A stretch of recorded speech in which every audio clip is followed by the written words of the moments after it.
Zilizobamba ndo hizi hapa ambazo tunakwenda kuzitazama hivi sasa, kwa lugha ya kawaida kabisa ambayo Mufti mimi naichambua nayo natumia kama vijiwe vya kidigitali. Nafikiri siku nilikwambia siku hizi ukiamka asubuhi unaanzia kwanza huko. Ni kweli kabisa. Unachungulia. Tuko vizuri Mufti? Ya, tupo vizuri kabisa. Karibu sana. Ya, yani kwa wale ambao Mwenyezi Mungu anawakumbusha kuhusu ibada, kwa hivyo wanamshukuru kwanza Mungu, alafu kisha lazima kitu cha kwanza inakuwa ni simu sasa. Jambo linaenda. Nini kimetokea huko? Na siku hizi utaratibu. Yakatokea kama yale ya saa 12, jamani ndo kumekucha hii jamani, huyo watu tuna usingizi, mbona hivi? Mbona Yanga mbona hivi? Kwa sababu watu wanajua watu, yani sasa hivi najua wataamkia huko tu. Watakuta yani na of course nafikiri tunaweza tukawapongeza kidogo timu ya habari ya Young Africans kwa ule muda, yani ule muda ni lazima kitu kiende mjini kweli kweli. Yani. Na umetaja Yanga Mufti, mimi naombi kwa sababu wewe ni moja ya masinia kabisa kutoka upande wa digital hapa Azam TV. Mapema hapa alikuwepo Idinonga. Kuna challenge waliifanya hapa. Ndio. Walitaja kikosi chao cha Yanga. Kila mtu timu ambayo anaamini ni bora. Ni kweli. Sawa. Kwa sababu Yanga ina utajiri wa wachezaji. Kwa hiyo watu wanaumwa vichwa, hii timu Mangoba ataipangaje? Ndio. Kwa hiyo wakataja vikosi vyao. Kwa hiyo ukitoka mimi nitaomba kesho kwenye Zilizobamba utujie walau ukiposti, najua kuna ujanja unaweza kuufanya. Wadau wetu pia na wenyewe wakataja kikosi chao bora. Afu kesho walau tuje tuone hapa kijiwe cha kidigitali kimechambuaje. Kwanza nikwambie tu Kasuga, nilikusikiliza wakati unauliza swali na ukawaambia kila mmoja nampa dakika 1.5. Kwa hiyo mimi nilijumlisha pale nikapata 3, lakini video niliyoipata ni dakika 2 na sekunde 19. Tulikuwa vizuri. Hiyo tunasema wazungu wameonana. Na hili linanipa wasawa kusema huyu ni X Factor. Kwa hivyo tayari watu wameanza kumiminika kule. Watu wanachambua. Zamani sana. Basi kwa hivyo akitoka hapa Godlisten Muro ataenda kuona reaction ya mashabiki wapenda soka namna wanazungumza kile ambacho. Karibu Mufti. Asante sana Godlisten Muro. Nafurahi kuungana na Godlisten Muro, lakini pia Ken Malila, mwenyeji wetu Kasuga Ibrahim. Twende moja kwa moja katika Zilizobamba mitandaoni tuone na kwenyewe huko kuna habari gani. Si unafahamu ya kwamba jana tulipumzika, lakini leo hii NBC inaendelea, NBC Premier League. Weekend tulikuwa na NBC Premier League raundi ya kwanza, sasa tunaiendea raundi ya pili. Lakini jana kwa wale ambao wanafuatilia sana vyombo vya habari, bila shaka walikuwa wanawaona baadhi ya mashabiki wa Simba wakitoa taarifa mbalimbali, kila mtu anazungumza lake. Sasa meneja habari na mawasiliano wa Simba Sports, ambaye yeye ndio mtoa taarifa rasmi za Simba Sports, si ndio? Ndio. Ni kweli tunakubaliana hivyo? Mbona Kasuga umenyamaza? Unaniachia mimi peke yangu? Unajua hiyo ukisoma hiyo para ya kwanza hiyo ndio inakufanya uanze kuchambua kichwani kwamba nilimsikia mzee yule kasema hiki. Ndio. Mzee huyu kwa sababu hapo of course utaisoma. Anasema kila mtu ana hoja sahihi kwa mitazamo yao. Na picha ni picha ya mamlaka of course. Picha ya mamlaka. Kwa hivyo kwanza tunampongeza kwa kuchagua picha. Najua Ahmed ana picha nyingi sana. Sasa anasemaje Ahmed? Anasema mashabiki wa Simba mnaorumbana kwenye vyombo vya habari, wote mna hoja za msingi na wote mko sahihi kwa mitazamo yenu.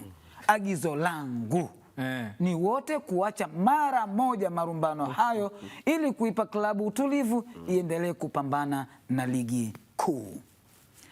Kama mnafanya kwa matakwa yenu, basi sitisheni kuanzia sasa. Na kama ni maagizo, basi waambieni wanaowatuma watoke hadharani wazungumze wenyewe ili dunia ijue wanagombania nini. Kwa sasa Wanasimba wote tuunganishe nguvu ya pamoja, kama vile kauli mbiu bila shaka hapa. Simba nguvu moja. Kwa hivyo tuunganishe nguvu ya pamoja kupambana na maadui 15 wa ligi kuu ya NBC. Tunachokihitaji ni furaha na furaha yetu ni ushindi. Msemaji wa taasisi nimeagiza. Jamani, Mufti ajaje hata na ka clip hata kadogo tu. Katika zile kurupushani tuone hawa wanaorumbana wamechambua nini. Tumsikie. Sasa bwana, kitu ambacho nimependa ni hiyo punchline. Unaona punchline pale kwamba hiyo ya kwanza anasema mashabiki wa Simba nao lumbana kwenye vyombo vya habari wote mna hoja za msingi na wote mko sahihi kwa mitazamo yenu. Yaani ukielewa hiyo kwamba ni amewakataa kwamba wewe unachoamini Godlisten kwa mtazamo wako uko sawa, kwa sababu kama angesema mko sahihi mtu anaweza kahisi kumbe anakubaliana na wale, lakini kapiga punchline mwisho pale kwa mitazamo yenu. Kwa hivyo hiyo ni statement kutoka kwa meneja habari na mawasiliano ambaye yeye ndio ana mamlaka ya kutoa taarifa ya mwisho kabisa klabu inasimama wapi, si ndio bwana?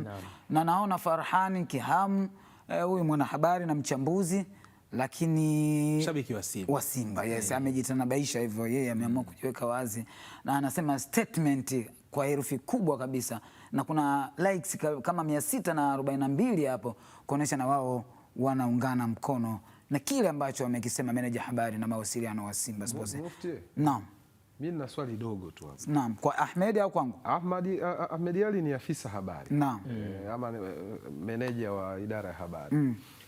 Nafikiri ni idara miongoni mwa idara nyingi ndani ya Simba Sports. Sadaka kabisa. Unajua statement kama hii nafikiri ni ya juu sana. Sawa. Ungetegemea labda kwa mwenyekiti Mangungu. Naam. Ama ungetegemea kwa mwenyekiti wa upande wa bodi. Yes. Sio, unaelewa? Yaani maana kama anaweza aka shut down.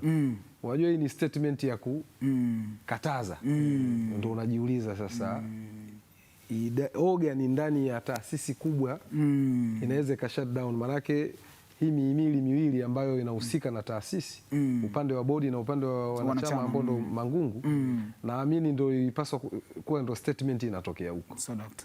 Itakuwa niko sahihi? Kasuga, umesikia hiyo hoja ya Godlisten Moore? Kwa mimi ninavyojua anichambue msemaji wa juu kabisa wa club ni mwenyekiti. Sawa.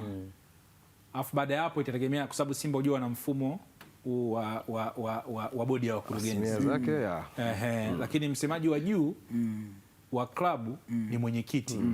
Lakini mwenyekiti anaweza akakasimisha majukumu, inawezekana kwa msemaji au kwa mtu wa chini anayemfuata, kwamba bwana msimamo wa klabu ni huu. Kwa hiyo inawezekana, na mara nyingi sana kwenye vitu kama hivi inawezekana watu wangetamani kumsikia kama hivyo sema Godlisten, maybe mwenyekiti au mwenyekiti wa bodi ya wakurugenzi. Lakini kwa bahati mbaya sana alichokiandika Ahmed Ali hapo, hao watu wanaosimamia hoja wamegawanyika kwenye makundi hayo. Yaani kuna upande huu, kuna upande huu. Siko nanyelewa. Nakuelewa sasa. Na bahati mbaya pia kwenye ambacho nimekiona mimi mtandaoni, mpaka mzabuni wa jezi ambaye tunasema ni mfanyabiashara, mtu ambaye ameopt kufanya biashara na club, naona na yeye ni kama anajumuishwa. Kwa hiyo Ahmed Ali nafikiri katoa agizo kama kutengeneza au agizo la kuomba utulivu, kwamba acheni mara moja. Inawezekana hajatumwa, kwa sababu kama ingekuwa na club asingeandika huko. Nafikiri huko anajaribu kutumia influence yake ambayo anayo kama mtu ambaye huwa anamsikiliza kuweka hilo jambo. Lakini alichozungumza Godlisten, nadhani ni eneo tu la kuomba viongozi wale wa juu wote waonekane kwenye picha moja ya pamoja, kwa sababu kama wao wakionekana wako pamoja, wale wanaotengeneza migawanyo kule wanaweza wakakatwa kauli, kumbe wako sawa, wakakosa uchambuzi. Tuendelee Mufti, sio tukachambua sana. Sawa. Ni kweli. Yes, Kasuga, kuna nyakati ulizungumza ya kwamba kwenye ukurasa wako umeposti picha ya kutisha. Ilikuwa ni hii? Kuna nyingine wamesimama. Wakiwa wamesimama umeona hiyo Peter yupo kwenye movement. Hiyo wamesimama afu Peter kama kageuka hivi. Kama ukiwa kwenye cover ya movie. Basi Young Africans katika moja ya picha nyingi ambazo wameziposti katika ukurasa wao wa Instagram, miongoni mwazo ni hii hapa ambayo namuona Aziz Ki kama Stefan Aziz Ki, lakini Peter Sharulile Shashaman akiwa anaonekana hivyo, na kuna mmoja hapa Patrick Godson 14 anasema most valuable picture in Tanzania football. Picha yenye thamani zaidi. Yes, kwa soka la Tanzania. Ni kweli? Au tusubiri kwanza Stefan Aziz Ki atakapoanza sasa huyo Azizi watu hawamdai, watu wanasubiri tu kuona si alishafanya. Labda azungumze kwenye price zao, lakini namba 2 inakuwa most valuable kwa sababu wote washawahi kuwa matop scorer. Azizi Ki msimu wa 23-24 mabao 21. Huyu Shalulie ndo mfungaji bora wa muda wote wa ligi kuu ya Afrika Kusini PSL, mabao 130. Sawa. Amemzidi bao moja Siabonga na Mvete, mabao 129. Moja kati ya manguli wa zamani tulikuwa tunawafuatilia sana miaka mwanzoni mwa 2000. Sawa. Kwa hiyo inakuwa hivyo, na uzuri hao walikutana hawa robo finali. Yes. Young Africans. Na huyo alihusika na bao. Kwa hiyo na hao wawili ndo walitengeneza story siku ile. Yes. Unakumbuka? Yes, kwa sababu hata Mayele hakuwepo kwenye ile game. Yes. Alicheza Joseph Gwede. Mzize, Max na kadhalika. Kama alicheza Gwede maana yake Mayele alishaondoka. Unajua Pacom naye alikuwa na majeraha wakati ule. Nakumbuka sana. Alidia Ucho alikuwa na suspension ya kadi. Kwa hiyo unakumbuka ndo Mkude alicheza pale chini. Yes, na of course alisifika sana Mkude. Ni mechi aliyowasha. Yes, hayo ni mambo ya Young Africans na mazoezi ya jana. Mlizungumzia kuhusiana na Moses William, huyu ni afisa habari wa Pamba Jiji. Kwa nini jana press aliifanya Kokoto limekubali? Sasa huyu ni kwani ile video mapema alikuwa amevaa nyeusi kama hii. Alikuwa kapiga hii. Ndio hapo. Sema labda itakuwa engo ya kamera. Yes, sasa huyu ni Chazi Abel, moja ya waandamizi katika tasnia ya habari hasa katika upande wa michezo. Amempost anasema hawa Pamba Jiji wanajiamini kitu gani mbele ya Simba hadi semaji lao likaamua kuvaa suti. Lakini anasema yote kwa yote, ndugu semaji la Pamba Jiji akimtagi hapa Moses William, suti huna kaka. Sasa angalia komenti ya kwanza utafurahi. Komenti ya kwanza anasema hata kinyozi hata kinyozi ana sio suti tu pekee. Mbona jina kwanza la huyo aliyeandika ujumbe left right nilijua tu, ila Irina naye katisha hapo chini.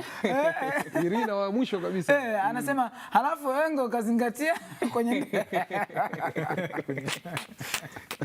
kazingatia kwenye ndefu. Mimi mapema hapa nilisema kitakachomtesa Moze ni kijana mwenzetu.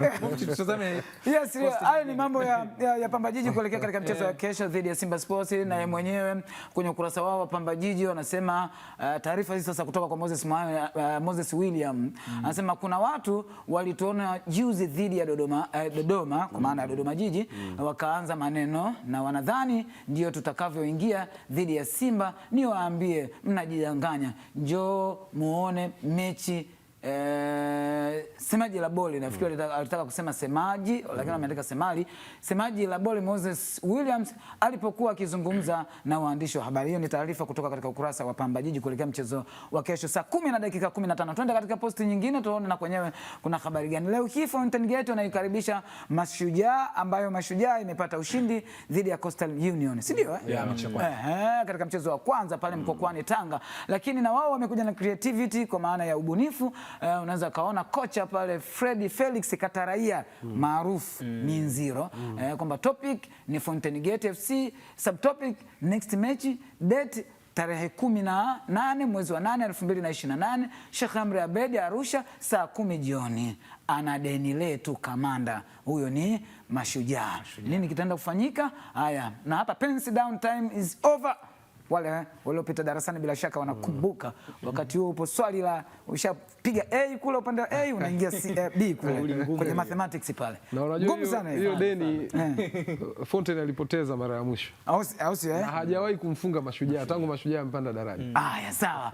Yes, hayo ni mambo ya NBC na hapa tunakukumbusha mechi za leo ni hizo mbili. Fountain Gate saa 10 dhidi ya Mashujaa na Mungo dhidi ya Geita Gold. Alafu kesho tarehe 19 Mbeya City saa 8 dhidi ya Dodoma Jiji, Pamba Jiji dhidi ya Simba Sports, Kagera Sugar dhidi ya Singida Black Stars. Bila shaka Kasuga alipita na hii ratiba, na sisi tunakukumbusha uhondo huu wote kupitia Azam Sports 1 HD. Lipia mapema kisimbuzi chako. Tumalize na hiyo hapo ya mwisho kabisa. Hiyo ni ratiba. Yes. Huyu hapa ni Thierry Henry, bila shaka kabisa.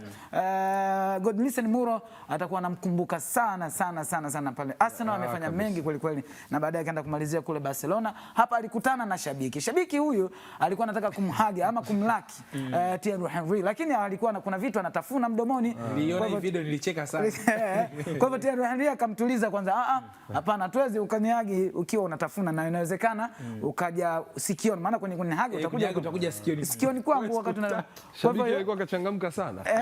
Shabiki alikuwa akachangamka sana. Vuta and break.